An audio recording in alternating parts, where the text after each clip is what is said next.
नमस्कार विद्यार्थी मित्र आणि मैत्रिणींनो, औद्योगिक प्रशिक्षण संस्था महाड जिल्हा रायगड यांच्या वतीने वर्कशॉप कॅल्क्युलेशन अँड सायन्स च्या वर्गामध्ये आपले सहर्ष स्वागत.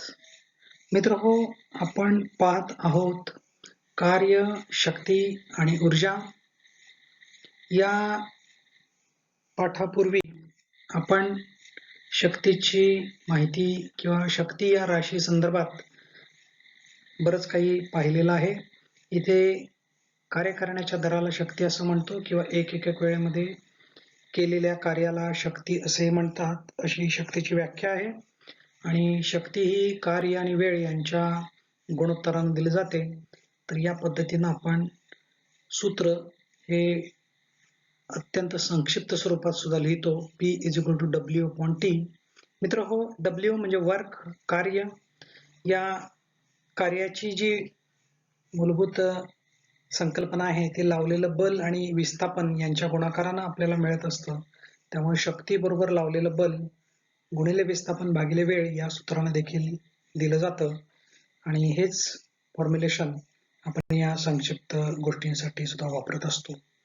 मित्रांनो, कार्य आणि वेळ यांच्या भागाकारामुळे आपल्याला शक्ती मिळत असते किंवा त्यांचं गुणोत्तर म्हणजे शक्ती आहे. त्यामुळे जेवढी एकक MKS, CGS, FPS पद्धतीमध्ये कार्याची आहेत त्याला भागिले वेळेचे एकक. आणि या वेळेच्या एककांमध्ये एक गोष्ट तुमच्या सहज लक्षात येईल की MKS, CGS किंवा FPS कोणती पद्धत असो, इथे वेळेचे एकक सेकंद हेच असतं. त्याच्यामुळं आपल्याला शक्तीची एकक ही कार्याच्या एककाच्या केवळ छेदस्थानी सेकंद लिहिलं की मिळत असतात. इथे काही आपण त्यांची रूपांतरणं किंवा त्यांच्या मूलभूत गोष्टी बघूया. 1 जूल पर सेकंद म्हणजे 1 न्यूटन मीटर पर सेकंद. म्हणजे इथं कार्याचं जे एकक जूल म्हणजेच न्यूटन मीटर होतं, त्या अनुषंगानं हे शक्तीचं देखील रूपांतरण त्याच पद्धतीनं होत असतं. 1 जूल पर सेकंद म्हणजे 1 वॅट. 1 जूल पर सेकंद म्हणजे 1 लाख अर्ग पर सेकंद किंवा 1 जूल पर सेकंद बरोबर 10⁵ अर्ग पर सेकंद असंही तुम्ही म्हणू शकाल. आणि हे जे एनर्जी आहे ती देखील आपल्याला कन्वर्ट करता येते. 1 कॅलरी पर सेकंद बरोबर 4.2 जूल पर सेकंद. मित्र हो, अश्वशक्ती हे आपण एक एकक बघितलं होतं आणि याच्यामध्ये एखादं यंत्र जर सेकंदाला 75 किलोग्रॅम मीटर एवढं कार्य करत असेल तर त्याची शक्ती ही एक अश्वशक्ती आहे असं आपण म्हणतो. आणि या अनुषंगाने आपण वेगवेगळ्या पॅरामीटर्सद्वारे 1 हॉर्स पॉवर म्हणजे काय हे देखील आपण पाहिलेलं होतं. अश्वशक्ती संदर्भात काही रूपांतरणं. 1 अश्वशक्ती म्हणजे व्याख्यानुसार 75 किलोग्रॅम मीटर पर सेकंद. मिनिटामध्ये जर आपल्याला कन्वर्ट करायचं असेल तर 1 अश्वशक्ती बरोबर 4500 किलोग्रॅम मीटर पर मिनिट. याचं रूपांतर आपल्याला वॅट मध्ये करायचं असेल तर सहजपणे आपल्याला या 75ला 9.81 न गुणून या बाबी सहजपणे हाताळता येतील. तर 1 अश्वशक्ती किंवा 1 HP बरोबर 735.5 वॅट इतकी येते. आणि ब्रिटिश पद्धतीमध्ये 1 हॉर्स पॉवर म्हणजे 746 वॅट इतकी येत असते. मित्र हो, किलो हा जो आपला सफिक्स आहे, प्रिफिक्स आहे, त्याच्यानुसार आपल्याला कोणतंही एकक सहजपणे लक्षात लिहिता येतं. त्यामुळे 1 किलोवॅट बरोबर 1000 वॅट आहे हे सांगण्याची गरज नाही. आणि या किलोवॅटचं रूपांतर हॉर्स पॉवर मध्ये करायचं असेल तर आपल्याला 1 किलोवॅट म्हणजे 1000 भागिले 735.5 एवढं करावं लागेल. आणि ही थेट किंमत आपल्याला 1.34 हॉर्स पॉवर इतकी मिळते. म्हणजे 1 किलोवॅट किंवा 1 kW बरोबर 1.34 HP हे सहजपणे तुम्ही लक्षात ठेवू शकाल. मित्र हो, शक्तीची ही सर्व एककं आपण आत्ताच जी पाहिलेली आहेत ही एकत्रितपणे इथे आपण दिलेली आहे. आज या रिव्हिजन नंतर आपल्याला पाहिजे आहे इंजिनची अश्वशक्ती. मित्र हो, इंजिन आणि यंत्र यांच्यामध्ये काय फरक आहे? तर मित्रांनो, यंत्र हे कार्य करतं, इंजिन देखील कार्य करतं. मात्र यंत्र हे पुरवलेल्या शक्तीनुसार कार्य करतं, मात्र इंजिन हे स्वतः शक्ती निर्माण करतं. ते कदाचित यंत्राला देखील पुरवत असेल. आता मित्रांनो, इंजिनचा जर इतिहास बघितला तर वेगवेगळ्या पद्धतीची इंजिन्स ही अस्तित्वात आहेत. त्याच्यामध्ये ज्यामध्ये पिस्टनची मुवमेंट आहे, अशा पद्धतीची जी आयसी इंजिन, अंतर्गत ज्वलन इंजिन आपण ज्याला म्हणतो, किंवा वाफेचे इंजिन, या संदर्भात हे अतिशय महत्वाचं सूत्र, इंजिनची दर्शित अश्वशक्ती देणारं इंजिन हे सूत्र आहे. आणि ही IHP PMLAN गुणिले स्मॉल n भागिले 4500 या सूत्रानं दिलं जातं. तर इथे मित्रांनो, PM म्हणजे पिस्टनवरील सरासरी दाब, मीन इफेक्टिव्ह प्रेशर असं याला म्हटलं जातं, कारण पिस्टनवरील दाब हा नेहमी एकसारखा असेल असं नाहीये, युनिफॉर्म असत नाही, तर तो कमी जास्त असतो. तर तो मीन, त्याचा जो काही अर्थमॅटिक मीन असेल किंवा सरासरी असेल, तो आपल्याला पकडावा लागतो आणि त्याचं जे युनिट आहे ते किलोग्रॅम पर सेंटीमीटर स्क्वेअर मध्ये घ्यावं लागतं. इथे आता CGS किंवा MKS असा भाग सांगितलेला नाहीये, तर इथे मिक्स युनिट्स वापरलेली आहेत. हे जे उत्तर आहे हे डायरेक्ट आपल्याला MKS मध्येच मिळतं, मात्र इथं तुम्ही लक्षात घ्या की इथं जो एरिया दिलेला आहे, हा पिस्टनच्या काठछेदाचं क्षेत्रफळ हा सेंटीमीटर स्क्वेअर मध्ये आहे, इथे वापरलेलं सेंटीमीटर स्क्वेअर आहे, आणि त्याच्यामुळं या कॅन्सलेशनमुळे आपल्याला बाकीचं जे काही युनिट आहे ते MKS मध्ये मिळतं. इथं पिस्टनची धाव म्हणजे पिस्टनचं रन किंवा TDC आणि BDC यांच्यामधलं अंतर. आता TDC आणि BDC म्हणजे काय हे देखील आपण बघणार आहोत. तर ते मीटर मध्ये आपल्याला द्यावं लागतं. मिनिटाला फ्लायव्हीलचे होणारे कार्यकारी फेरे, म्हणजे या ठिकाणी लक्षात घ्या की वर्किंग स्ट्रोक्स जे आहेत तेच, म्हणजे फ्लायव्हील जर 500 RPM पकडत किंवा फेरे मारत असेल तर ते 500 पकडायचे नाही, तर त्याचे इफेक्टिव्ह किंवा त्याचे जे वर्किंग स्ट्रोक्स किती आहेत, त्याच्यामध्ये पॉवर किती वेळा त्याला मिळते हे आपल्याला बघायचंय. आणि N म्हणजे सिलेंडरची संख्या. टू व्हीलरचं जर इंजिन तुम्ही पाहिलं तर त्याच्यामध्ये एकच सिलेंडर जनरली असतो. मारुती 800 सारखी गाडी बघितली तर त्याच्यामध्ये 3 सिलेंडरची इंजिन असतात.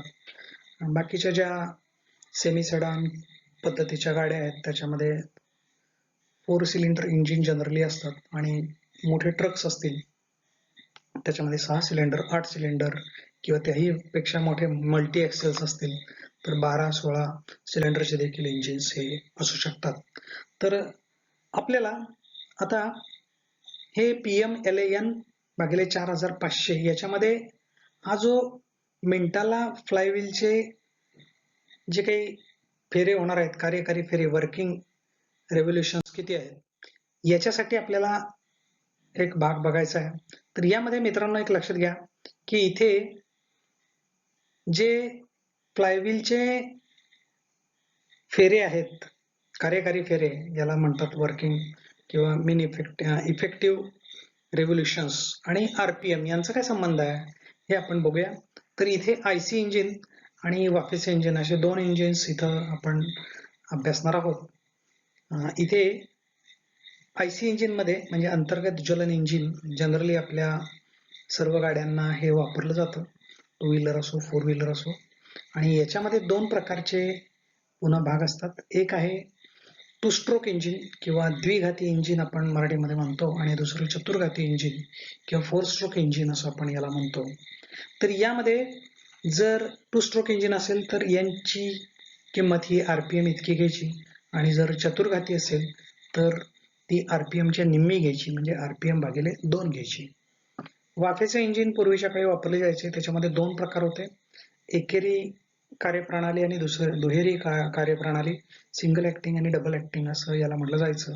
तर सिंगल ऍक्टिंग मध्ये N ची किंमत ही RPM इतकीच घ्यायची, आणि डबल ऍक्टिंग मध्ये N ची किंमत ही 2 गुणिले RPM इतकीच घ्यायची.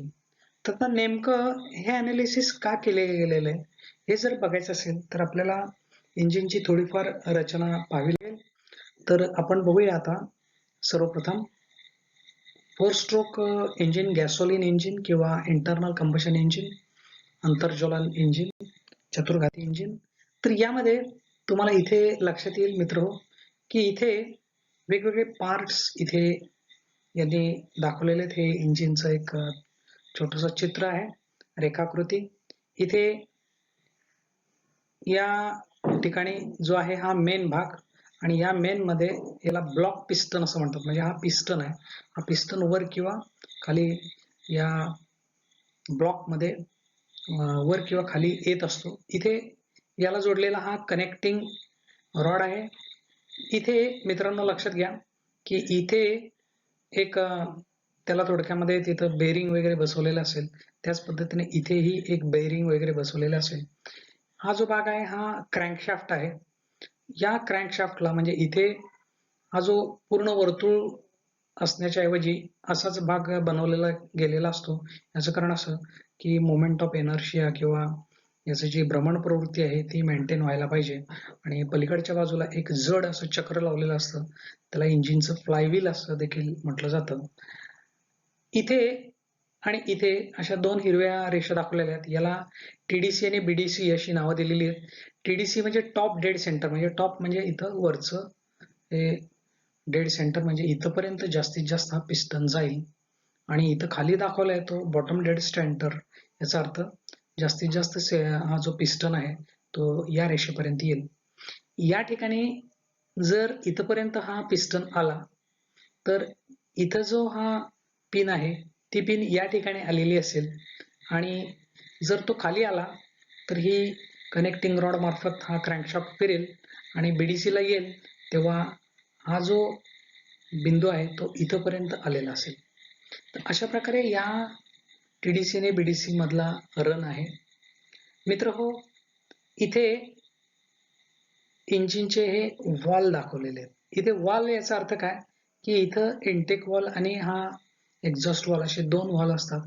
इथे एक स्पार्क प्लग बसवलेला असतो. याचं कार्य काय आहे हे तुम्हाला पुढच्या काही मिनिटांमध्ये समजेल. इथे हा जो छोटासा व्हॉल्यूम तयार होत असेल, म्हणजे इथे समजा पिस्टन हा टीडीसी पर्यंत आला तर इथे जो काही सिलेंड्रिकल जो काही घनफळ तयार होत असेल, या घनफळाला क्लिअरन्स व्हॉल्यूम असं म्हणायचं. आता क्लिअरन्स व्हॉल्यूम आणि टोटल व्हॉल्यूम याचा अर्थ काय, सिलेंडरचं संपूर्ण घनफळ. सिलेंडरचं संपूर्ण घनफळ म्हणजे या पूर्ण सगळ्या दिसणाऱ्या गोष्टींचं घनफळ नाहीये, तर बीडीसी पासून हा जो सिलेंड्रिकल पोर्शन चालू होईल तो टॉप पर्यंत होईल, हे टोटल जो काही घनफळ होईल याला टोटल व्हॉल्यूम ऑफ सिलेंडर असं म्हटलं जातं. आणि क्लिअरन्स व्हॉल्यूम आणि टोटल घनफळ यांना सुद्धा आपल्याला एक प्रकारे या इंजिनची कार्यक्षमता काढता येते. त्याला व्हॉल्यूमेट्रिक एफिशियन्सी असं किंवा म्हटलं जातं. मित्र हो, किंवा व्हॉल्यूमेट्रिक रेशो असंही काही ठिकाणी म्हटलं जातं. मित्र हो, या ठिकाणी इथे स्पार्क प्लग दाखवलेला आहे की जो टिनगी टाकण्याचं काम करत असतो. वरती कॅम शाफ्ट आहे, इथे हा शाफ्ट फिरत असतो आणि त्याच्यावरती कॅम बसवलेले असतात. कॅम लोब याच्या आकृती तुम्ही इंजिनिअरिंग ड्रॉइंग मध्ये काढले असतील. पीटर किंवा मसनिसचे विद्यार्थी असतील, टर्नरचे असतील, त्यांनी हे कॅमचे जॉब हे देखील बनवलेले असतील. तर मित्र हो, आपण आता याचं वर्किंग जाणून घेऊया. मित्रांनो, इनटेक ही पहिली प्रक्रिया आहे. इनटेक या प्रक्रियेमध्ये हा जो वॉल आहे हा खाली आलेला आहे, आणि हा खाली आल्यामुळे हा ओपन झालेला आहे.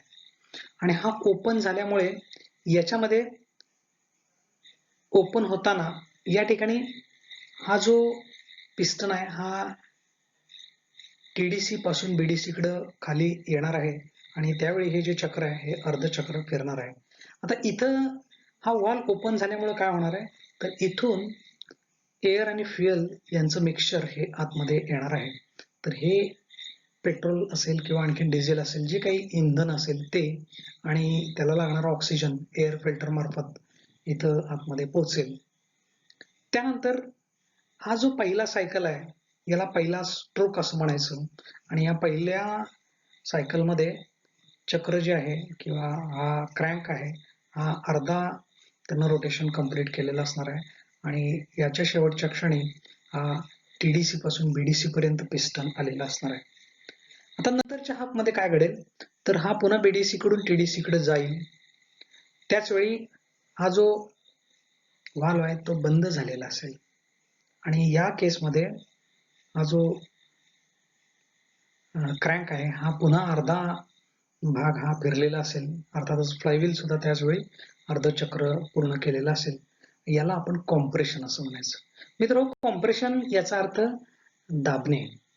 तर दाब प्रचंड निर्माण करणं ही जी गोष्ट आहे, ही गोष्ट झाल्यानंतर पॉवर नावाची एक पुढचा जो स्ट्रोक आहे याला पॉवर असं म्हटलं जातं.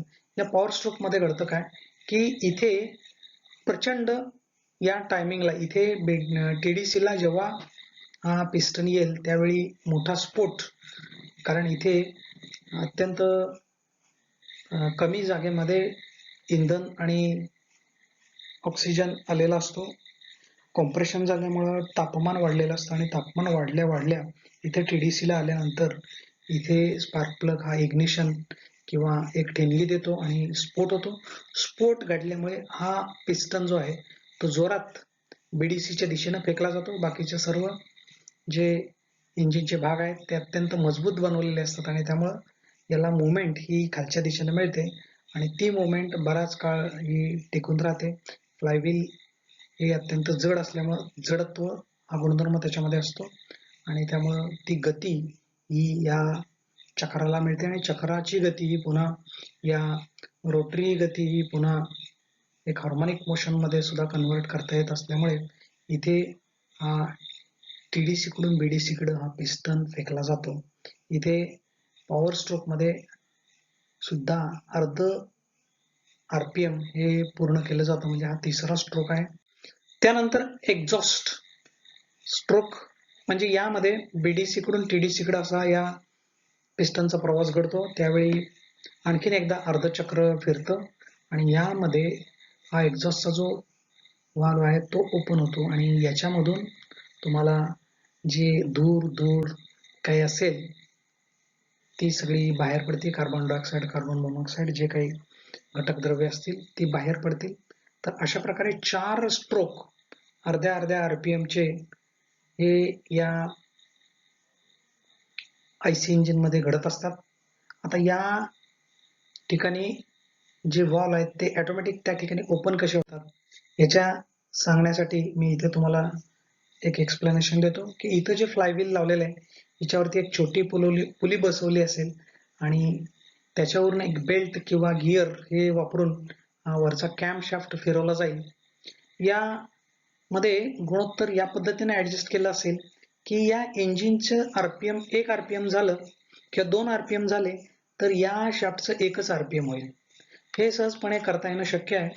याचं कारण असं की इथे जेवढी पुली असेल, जितका तिचा डायमीटर असेल त्याच्या दुप्पट डायमीटर इथल्या पुलीचा ठेवायचा, ऑटोमॅटिक तुमचा रेशो हा निम्मा होऊन जातो आणि यावरती मग इथे कॅम बसवलेले असतात. हे कॅम लोब या ठिकाणी आले की हे वॉल पुश केले जातात. याच्यावरती रोकर वगैरे असे बसवलेले असतात. मी मित्रांनो हे जे काही एक्सप्लेनेशन देतोय हे टोटल एक्सप्लेनेशन हे संपूर्ण इंजिनचं नसून केवळ एनची किंमत ही RPMच्या निम्मी का घ्यायची किंवा दुप्पट का घ्यायची किंवा तेवढीच का घ्यायची याच्याकरता करतोय.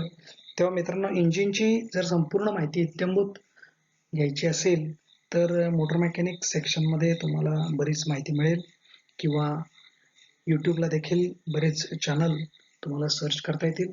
तर मित्रांनो हे कॅम लोब हे तुम्हाला या ठिकाणी या व्हॉल्वला पुश करत असतात. त्याच पद्धतीने एक कॅम लोब या स्पार्क प्लगला देखील कनेक्ट करत असतो आणि त्यांचं जे रचना आहे ती रचना व्यवस्थितपणे इथं ऍडजस्ट केलेली असते.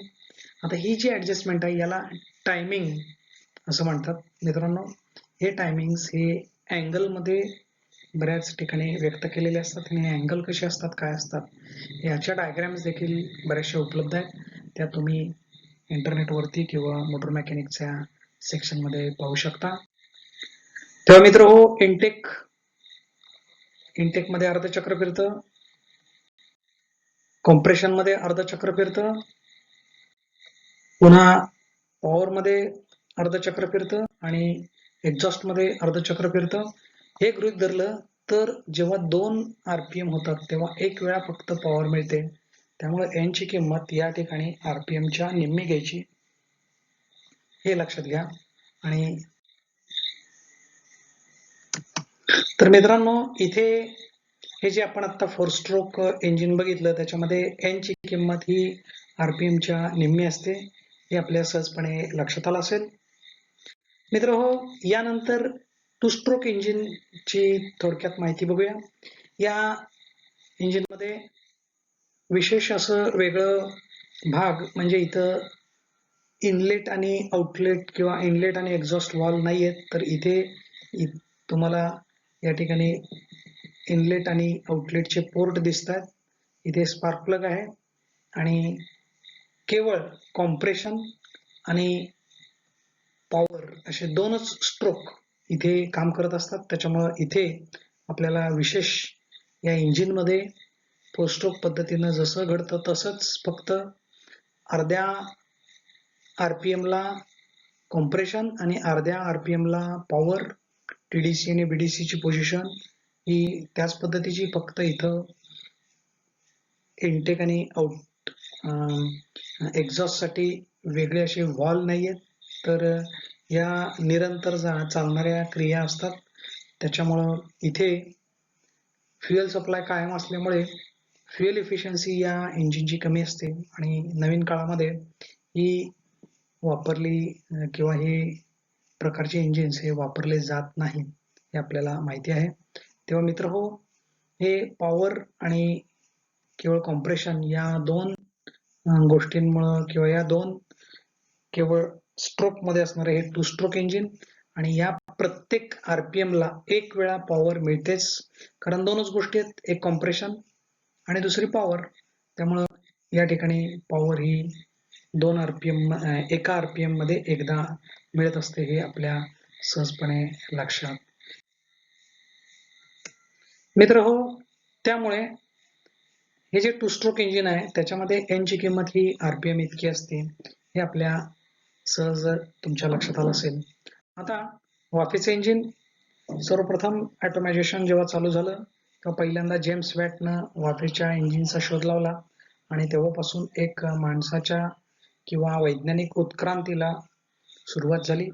मित्र हो, या वाफेच्या इंजिनमध्ये इथे रचना याच पद्धतीची, इथं पिस्टन आहे, इथं या इंजिनचा जो भाग आहे किंवा पिस्टन आणि हा ब्लॉक. इथे मित्रांनो, इथे देखील TDC BDC हा प्रकार असेल, मात्र इथे प्रत्यक्ष इग्निशन हे होत नसतं. इग्निशन किंवा इंधन हे बाहेर जळत असतं आणि त्याचं जे कंबशन आहे ते झाल्यानंतर वाफ तयार केली जाते आणि वाफ ही या पिस्टनवरती सोडली जाते. आणि ही वाफ सोडल्यामुळं इथे TDC कडे, समजा ही बाजू TDC पकडली तर हा पिस्टन हा जोरात पुश होतो.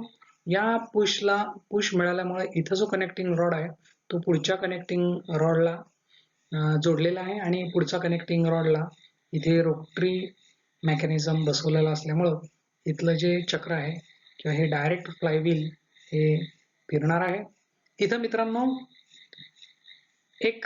एकदा पॉवर मिळाली की हे चक्र जे आहे हे चक्र फिरत राहणार, याचं कारण की जडत्व त्याच्यामध्ये आलेलं असतं आणि हे चक्र फिरत राहिल्यामुळे ऑटोमॅटिक हा जो कनेक्टिंग रॉड आहे हा पुढे ढकलला जाईल आणि हा पुन्हा BDC कडून TDC कडे हा पिस्टन हा रन होईल आणि त्याच्यामुळं इथे हाय प्रेशर स्टीम आणि त्यामुळं TDC कडून BDC कडे जाणारा हा पिस्टन आणि जी वाफ आहे ती बाहेर जाण्यासाठी इथे एक पोर्ट दिलेलं असतं.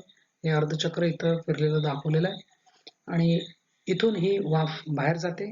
याचं प्रेशर अर्थातच कमी प्रेशर असणार आहे आणि या पद्धतीनं याचा जो भाग आहे हा होत असतो. याला आपण सिंगल ऍक्टिंग स्टीम इंजिन असं म्हणतो. तर मित्र हो, सिंगल ऍक्टिंग स्टीम इंजिन मध्ये दुसरा पार्ट जो बनत असतो तो इथे दाखवलेला आहे की दुसरा जो भाग आहे याच्यामध्ये जडत्वाच्या सहाय्यानं हा BDC कडून TDC कडे हा पिस्टन जाईल या दिशेनं आणि लो प्रेशर स्टीम इथं खाली येईल, इथून हाय प्रेशर स्टीम फक्त TDC कडून BDC कडेच जाताना येणार आहे. मित्रांनो, प्रत्येक स्ट्रोकला एकदा पॉवर मिळेल, कारण एकदा पॉवर तुम्हाला मिळेल याचा अर्थ एकदा हाय प्रेशर स्टीम ही याच्यावर सोडली जाईल. त्याच्यामुळं एन ची किंमत ही RPM इतकी असणार आहे. तर हा भाग तुम्ही यामध्ये इथे पहा मित्रांनो, इथे वाफेच्या इंजिन मध्ये हे सिंगल ऍक्टिंग इंजिन आहे, त्याच्यामध्ये एन ची किंमत RPM इतकीच आपल्याला दिली जाईल. आता डबल ऍक्टिंग इंजिन बघूया. डबल ऍक्टिंग इंजिन मध्ये दुहेरी कार्यप्रणाली असणारं इंजिन आहे. इथे समजा या ठिकाणी TDC ला जर पिस्टन आला असेल, तो जर फेकायचा किंवा त्याला जर पुश करायचं असेल, पॉवर द्यायची असेल, तर इथून ही हाय प्रेशर स्टीम पाठवली जाते आणि त्यानुसार हे जे चक्र आहे, हे चक्र अर्धचक्र या दिशेनं फिरतं. आता जेव्हा हा BDC ला येईल त्यावेळी इथे इकडची जी स्टीम आलेली आहे ती हळूहळू इथून बाहेरही जाईल.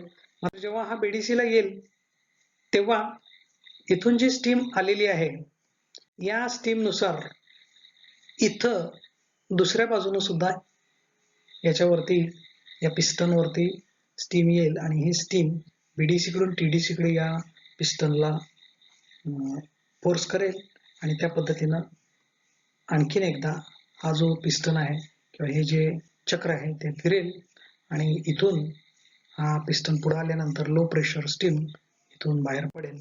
तर अशा पद्धतीनं ही हाय प्रेशर स्टीम या बाजूने देखील तुम्हाला अशा प्रकारे या डबल ऍक्टिंग इंजिन मध्ये प्रत्येक एका RPM मध्ये 2 वेळाला तुम्हाला पॉवर ही मिळत असते.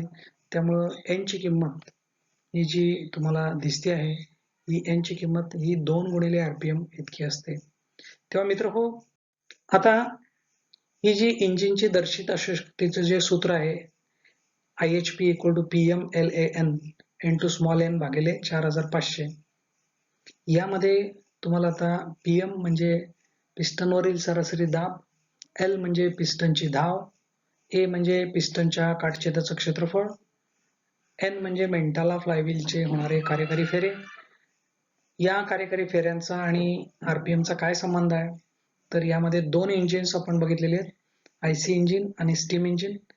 IC इंजिन मध्ये 2 स्ट्रोक इंजिन आणि 4 स्ट्रोक इंजिन. 2 स्ट्रोक मध्ये N ची किंमत RPM इतकीच, 4 स्ट्रोक मध्ये N ची किंमत RPM च्या निम्मी. वाफेच्या इंजिन मध्ये सिंगल ऍक्टिंग असेल तर N ची किंमत RPM इतकी आणि डबल ऍक्टिंग असेल तर 2 गुणिले RPM इतकी. या व्यतिरिक्त सुद्धा इतर काही इंजिन्स आहेत, म्हणजे त्याच्यामध्ये वँकल इंजिन असेल किंवा जेट इंजिन असेल, स्टीफन्सन इंजिन असेल, त्याची माहिती आपल्याला सध्या तरी काही बघायची नाहीये. मात्र मित्रांनो, इथे आपण IHP दर्शित अश्वशक्ती असं लिहिलेलं आहे. तर ही दर्शित अश्वशक्ती म्हणजे काय ते बघूया. तर इंजिन जी शक्ती अश्वशक्ती निर्माण करतं तिला आपण इंजिनची दर्शित अश्वशक्ती असं म्हणतो आणि आपण त्याचं कॅल्क्युलेशन मगाशी जे सूत्र दिलेले त्यानं करत असतो. थोडक्यात सूत्रावरून काढलेली जी अश्वशक्ती आहे तिला आपण दर्शित अश्वशक्ती म्हणायला काय हरकत नाही. दुसरा जो भाग आहे या अश्वशक्तीचा त्याला अरोधी अश्वशक्ती असं म्हणतात किंवा ब्रेक हॉर्स पॉवर असं म्हणतात. आणि इंजिन जी काही अश्वशक्ती निर्माण करतं त्याच्यातून जी प्रत्यक्ष कामासाठी अश्वशक्ती उपलब्ध होते तिला अरोधी अश्वशक्ती असं म्हणायचं किंवा BHP असं म्हणायचं आणि किंवा इंग्रजीमध्ये ब्रेक हॉर्स पॉवर असं आपण म्हणतो. आणि जी शक्ती घर्षणामध्ये नष्ट होते तिला फ्रिक्शनल हॉर्स पॉवर किंवा घर्षित अश्वशक्ती किंवा FHP असं म्हणायचं. तर मित्रांनो, BHP, FHP आणि IHP यांच्यामध्ये हे सरळ नातं आहे, कारण इंजिन शक्ती निर्माण करणार आहे IHP, एक शक्ती प्रत्यक्ष कामासाठी वापरली जाणार आहे आणि दुसरी ही पूर्णपणे नष्ट होणारी अश्वशक्ती असणार आहे, त्याला FHP असं म्हणणार आहे. त्यामुळे IHP ची किंमत BHP आणि FHP च्या बेरजेनं मिळते.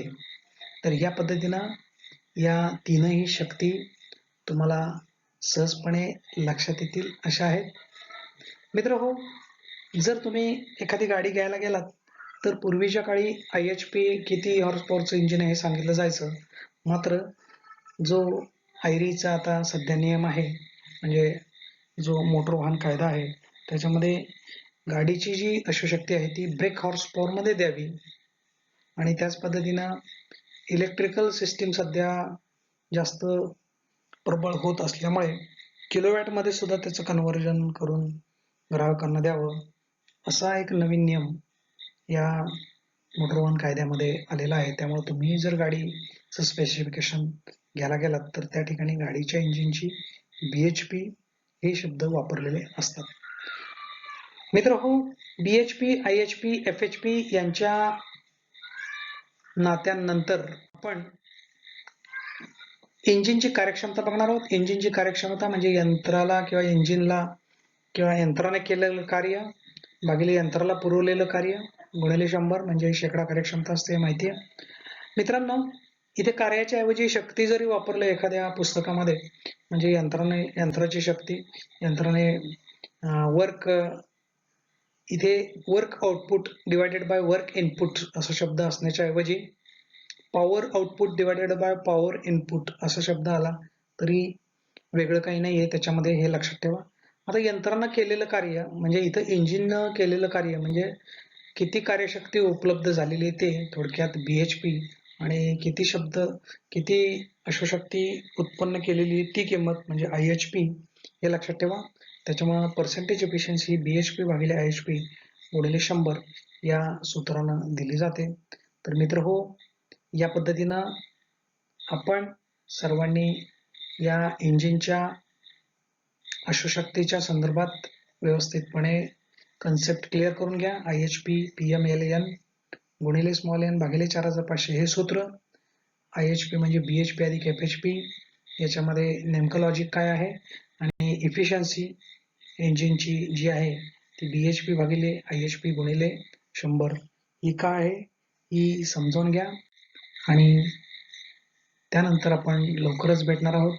तोपर्यंत आपलं प्रेरणास्थान यांना मी वंदन करतो आणि आपला निरोप घेतो.